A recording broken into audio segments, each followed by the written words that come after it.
કેમ? તો કે આ 151 દાદા દાદી ને અહીંયા નિવાસ કરે છે, 2000 ટિફિન પહોંચાડે છે, અંતિમ કીટ, અંતિમ વ્રત, આ બધા ઘણા બધા સમાજ સેવાના કાર્યો આ સંસ્થા કરે છે. તો પણ એમાં પણ જો આ ભારતીબેન મનુભાઈને, કારણ કે સવારના નીકળે તો સાંજે ક્યાં જાય છે ખબર નહીં, કેટલા વાગે જમવાનું શું છે કશું નક્કી નહીં, પણ એમાં એમનો બહુ સિંહ ફાળો છે, એમની સાથે જોડેલા છે આ કાર્યમાં.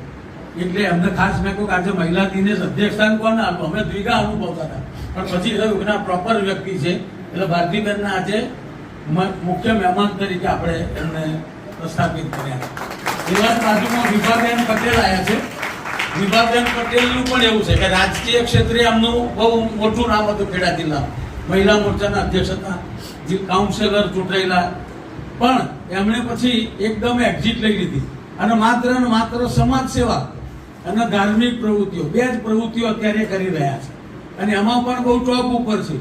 એમના કંઠે આપણે સાંભળવા આનંદનો ગરબો હોય કે કોઈ પણ હોય તો એ સાંભળવા એક લાવો છે. અને એમની ટીમ પણ આવી છે, એ ટીમ માટે પણ આપણે જોરદાર તાલીમ. આ યુએસએ થી બેન આવ્યા છે આપણા નિલેશાબેન જિજ્ઞેશભાઈ પટેલ. આ સંસ્થામાં સમર્પિત છે. એ યુએસએ રહે છે ને અહીંયા એમનું આપણે શું કહેવાય કે સહયોગ પ્રાપ્ત થાય. અહીંની ગતિવિધિઓથી વાકેફ રહે છે. અહીંયા આવતીકાલે જવાના છે, એ પણ બહુ બીજી છે, છતાં પણ આપણી આમંત્રણને માન આપીને પધાર્યા છે. નિલેશાબેન માટે પણ હાર્દિક સ્વાગત કરીએ છીએ. બીજા મંચસ્થ મહાનુભાવો છે આપણી સાથે બધા, એમનું પણ સ્વાગત કરીએ છીએ. સમય આગળ વધી રહ્યો છે,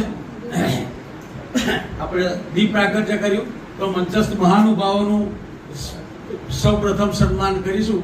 તો આપણા આજના મુખ્ય મહેમાન એવા શ્રી ભારતીબેન જોશીનું સન્માન કરવા માટે હું વિભાબેનને વિનંતી. વિભાબેન કહે છે અમારી ટીમ એમનું સ્વાગત કરશે. મેં કહું સારું, બહુ